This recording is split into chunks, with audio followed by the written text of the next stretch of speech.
नमस्कार मेरी प्यारी बहनों, मैं doctor Divya Tekani, senior consultant gynaecologist और लैप्रोस्कोपिक सर्जन। यूँ तो हमारी और पेशेंट सबकी ही इच्छा होती है कि डिलीवरी नॉर्मल ही हो, पर किसी कारणवश अगर हमें सिजेरियन पोस्ट करना पड़ता है, अगर उस पेशेंट को हमें सिजेरियन का समझाना पड़ता है, तो हम सिजेरियन में क्या क्या सावधानियाँ रखें, ये हम आज डिस्कस करेंगे। सबसे पहले हम डिस्कस करेंगे कि सिजेरियन कितने टाइप के हो सकते हैं, किस किस कंडीशन में हमें सिजेरियन लेना पड़ सकता है, इमरजेंसी सिजेरियन किसे कहते हैं, इलेक्टिव सिजेरियन किसे कहते हैं, आपको सिजेरियन में जाते वक्त क्या क्या सावधानियां बरतनी होंगी, क्या क्या प्रिकॉशंस रखने होंगे और उनकी केयर क्या क्या करनी पड़ेगी। आप हॉस्पिटल जाएंगे तब आपको क्या क्या चीज़ें समझाई जाएंगी, ये सब हम आज डिटेल में डिस्कस करेंगे। तो आइए आगे बढ़ते हैं। पेशेंट्स अक्सर नॉर्मल डिलीवरी के लिए इसलिए इंसिस्ट करते हैं क्योंकि उनके मन में एक अजीब सा भय होता है सिजेरियन के लिए। उन्हें सिजेरियन का एक भीक रहता है कि सिजेरियन होने के बाद में हमने बहुत दुखेगा, हम काम नहीं कर पाएंगे, हमारा वजन बढ़ जाएगा, कमर में दुखाव होने लगेगा, शरीर पहले जैसा नहीं रहेगा। पर बहनों, ये सब मिथ है। आजकल पहले जैसी प्रोसीजर्स नहीं है, सब कुछ प्रोसीजर्स एडवांस हो गई हैं, एनेस्थीसिया भी अब एडवांस हो गया है, इसलिए पहले जैसे दुखाव, कमर में दर्द होना, ये सब तकलीफ़ें अभी नहीं होती हैं। तो आज हम डिटेल में डिस्कस करेंगे कि सिजेरियन किस टाइप से होता है, क्या प्रोसीजर होती है, क्या इंडिकेशंस होते हैं। तो सबसे पहले हम शॉर्ट में डिस्कस करते हैं बेसिकली सिजेरियन होता क्या है। सिजेरियन वो कि जिसमें नॉर्मल डिलीवरी वेजाइनल मार्ग से होने की जगह एब्डोमेन से होती है या पेट से होती है। अब पेट से होने की जगह हमें जो लोअर एब्डोमिनल इंसिशन होता है, जिसे हम फेनल इंसिशन कहते हैं, फेनल इंसिशन देना पड़ता है। ये फेनल इंसिशन लगभग 10 सेंटीमीटर का होता है और जो अपनी प्यूबिक बोन होती है उसके 2 सेंटीमीटर ऊपर होता है। यह हम जिसे कॉमन भाषा में कहें तो जो बिकनी लाइन होती है वहाँ पर होता है। अब ये 10 सेंटीमीटर का इंसिशन लगभग इसलिए होता है ताकि आपके बेबी का हेड हम इजीली आउट कर सकें। तो ये 10 सेंटीमीटर का जो इंसिशन होता है उसके बाद में जो एब्डोमिनल वॉल की लेयर्स होती हैं उसे कट किया जाता है, बेबी को आउट किया जाता है और आपके यूट्रस और एब्डोमिनल लेयर्स को स्टिच किया जाता है। तो ये तो हुई सिजेरियन सेक्शन की प्रोसीजर। अब आते हैं कंडीशंस पे, किन कंडीशंस पे हमें सिजेरियन करना पड़ता है। तो इन इंडिकेशंस को हम डिवाइड कर सकते हैं इलेक्टिव सिजेरियन सेक्शन में और इमरजेंसी सिजेरियन सेक्शन में। इलेक्टिव सिजेरियन सेक्शन मतलब कि हमें जिसमें पहले से ही अंदाजा है कि ये प्रोसीजर नॉर्मल नहीं हो सकती है, नॉर्मल डिलीवरी नहीं हो सकती है, तो हम पेशेंट को पहले से ही इलेक्टिव प्रोसीजर के लिए समझा के रखते हैं। और इमरजेंसी सिजेरियन सेक्शन उसे कहा जाता है जिसमें हम नॉर्मल का ट्रायल लेते हैं, पर कुछ कारणवश जैसे कि कुछ फीटल कंडीशंस हुए या कुछ मैटरनल कंडीशंस हुए कि लेबर के प्रोसीजर के ड्यूरिंग ही हमें तात्कालिक सिजेरियन में उसे कन्वर्ट करके सिजेरियन इमरजेंसी में लेना पड़ता है। तो हम आगे बढ़ते हुए डिस्कस करते हैं कि सिजेरियन के इंडिकेशंस क्या क्या हो सकते हैं। तो आते हैं सबसे पहले इलेक्टिव सिजेरियन सेक्शन पे। जैसा कि मैंने आपको बताया कि इलेक्टिव सिजेरियन सेक्शन हम उसे कहते हैं कि जिसमें हमें अंदाजा होता ही है कि ये डिलीवरी नॉर्मल नहीं हो सकती है और हमें इसे ऑपरेटिव डिलीवरी या सिजेरियन सेक्शन के थ्रू ही बेबी को निकालना पड़ेगा। तो ये क्या क्या कंडीशंस हो सकती हैं जिसमें हमें इलेक्टिव सिजेरियन पेशेंट को समझाना पड़ता है। तो सबसे पहले कि जिसमें बेबी का हेड नीचे न होते हुए उसके पैर या बच्चा आड़ा होता है या कमर का भाग नीचे होता है या फिर आवल नाल नीचे होती है, ऐसी कंडीशंस जिसे हम माल प्रेजेंटेशन कहते हैं।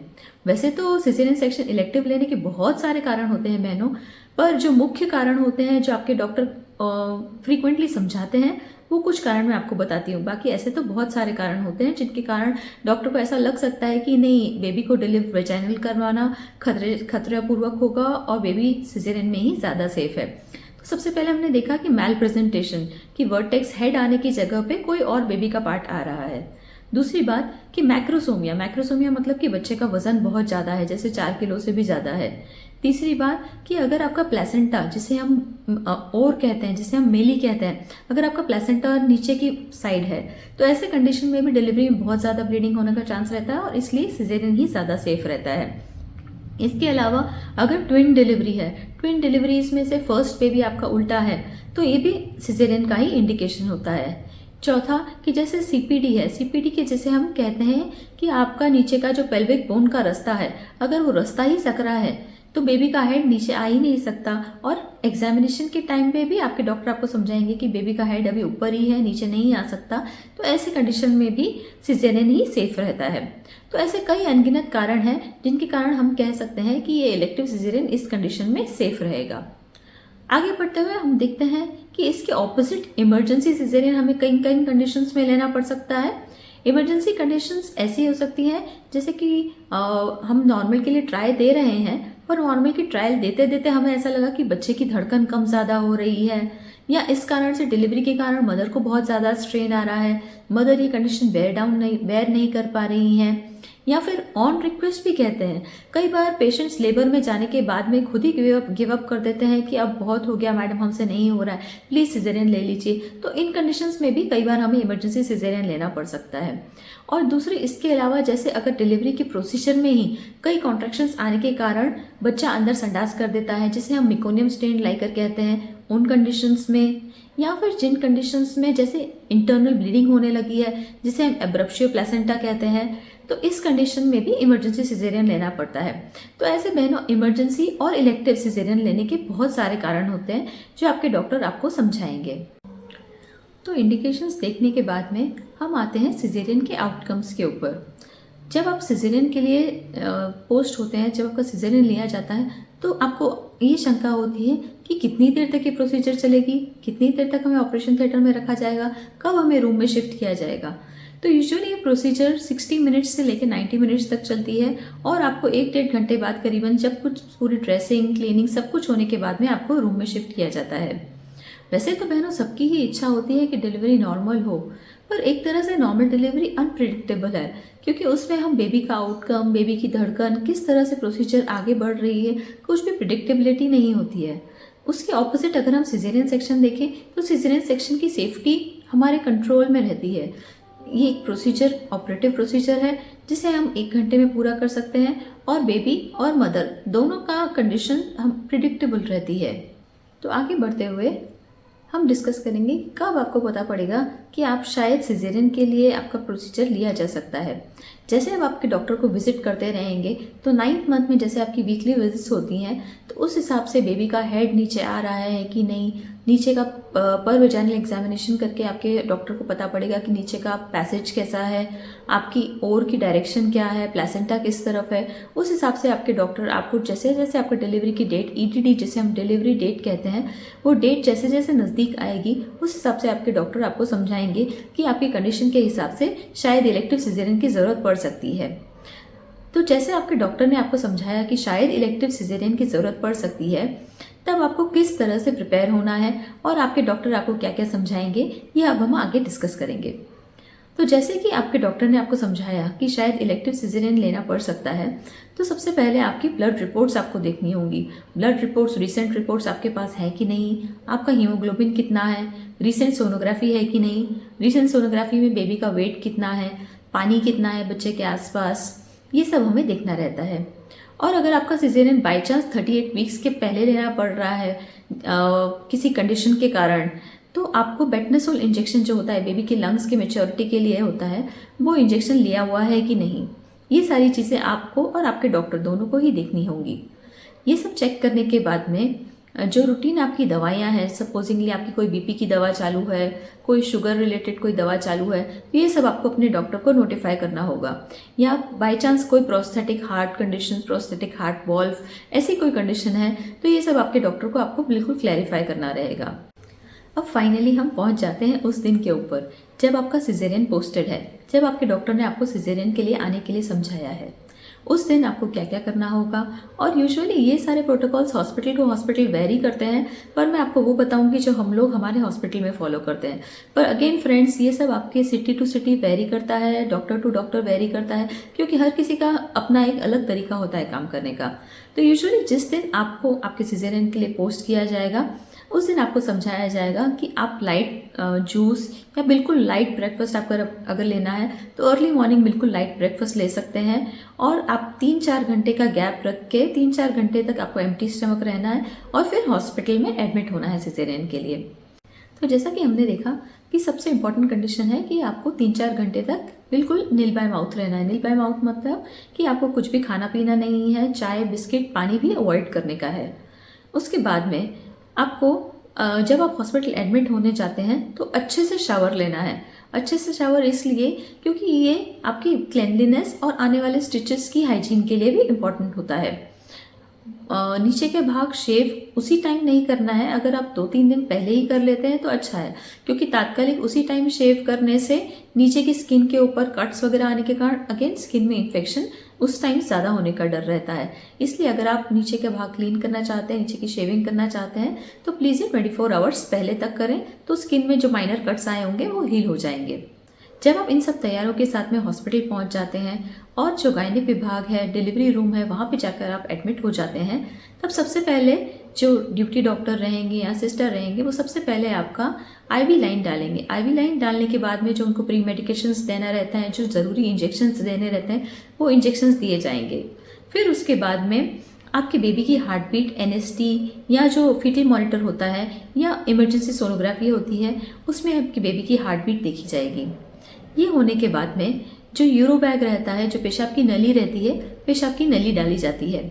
और फिर जो एसेंशियल टेस्ट रहते हैं, जैसे ज़ाइलोपिन सेंसिटिविटी टेस्ट, अगर टीटी इंजेक्शन या दूसरे इंजेक्शन देना आपको बाकी हैं तो वो इंजेक्शंस दिए जाते हैं। इन सब तैयारियों के बाद में आपके एनेस्थेटिस्ट आपको एक बार चेकअप करके जाएंगे और एनेस्थीसिया के हिसाब से आपका जो एनेस्थीसिया चार्ट्स फिल करने रहते हैं वो एनेस्थीसिया के चार्ट्स फिल किए जाएंगे और आपकी ऑपरेशन थिएटर के लिए कंसेंट ली जाएगी। कंसेंट मतलब कि ऑपरेशन थिएटर के लिए सहमति ली जाएगी। ये कंसेंट पेपर साइन होने के बाद में आईवी लाइन चालू करी जाती है और एक हाइड्रेशन के लिए आईवी पॉइंट चालू किया जाता है।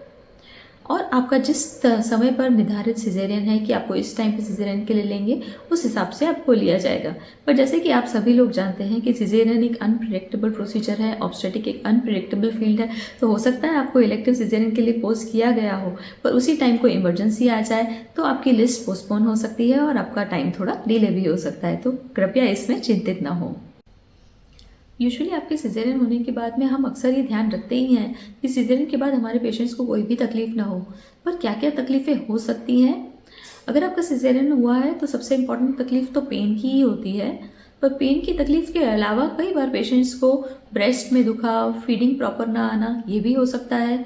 साथ ही कभी कभी पेशेंट्स को सुबह से भूखे पेट रहने के कारण कॉन्स्टिपेशन की भी तकलीफ हो जाती है। कॉन्स्टिपेशन जैसे किसी के शरीर में पहले से ही तासीर कॉन्स्टिपेशन की होती है तो उन लोगों में और बढ़ जाती है। तो इसलिए प्लीज़ अपने आप को, जैसे आपको 9th मंथ चालू होता है उसके बाद में ही फाइबर डाइट अच्छे से लें, अपने आप को हाइड्रेटेड रखें, ताकि आपको पोस्ट ऑपरेटिव कॉन्स्टिपेशन की तकलीफ कम से कम हो। इसके अलावा पोस्ट ऑपरेटिव पीरियड में कई पेशेंट्स को हेडेक की तकलीफ भी हो जाती है, तो हेडेक के लिए भी हम अक्सर इंजेक्शन और सपोर्टिव ट्रीटमेंट चालू ही रखते हैं। तो अब आते हैं हम सेकेंड डे ऑफ सिजेरियन।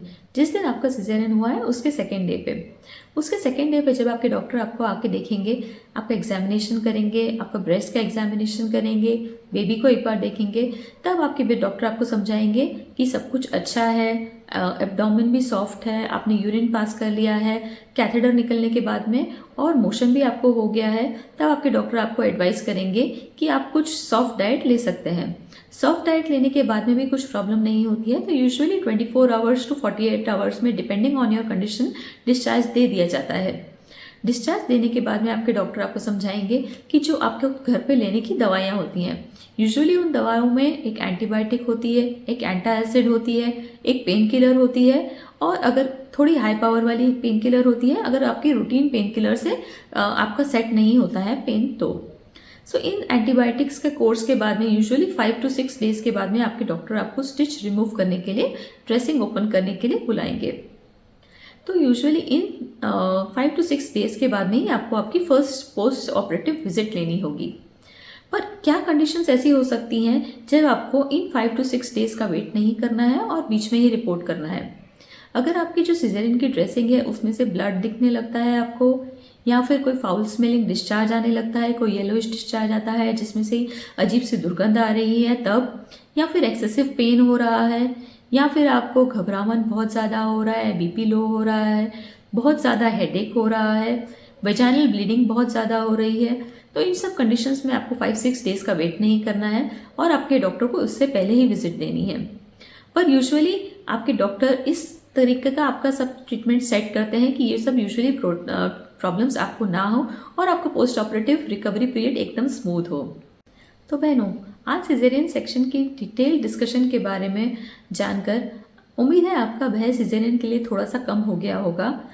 आज हमने देखा कि सिजेरियन कितने टाइप के होते हैं, इलेक्टिव सिजेरियन किसे कहते हैं, इमरजेंसी सिजेरियन सेक्शन किसे कहते हैं, कब हमें सिजेरियन सेक्शन के लिए हमारे डॉक्टर समझाएंगे, क्या क्या इंडिकेशंस हो सकते हैं, जिस दिन हमें सिजेरियन के लिए डॉक्टर ने बुलाया है तो हमें क्या क्या तैयारियां करके जाना है, सिजेरियन सेक्शन के लिए जब हम ओटी के लिए जाते हैं तब वहाँ पे हमें हॉस्पिटल में क्या क्या सिचुएशंस मिलेंगी, क्या क्या हमारे प्री ऑप प्रिपरेशन की जाएगी, किस टाइप का एनेस्थीसिया दिया जाएगा, प्रोसीजर कितने टाइम तक चलेगी और प्रोसीजर के बाद में कैसे आपका पोस्ट ऑपरेटिव पीरियड रहेगा।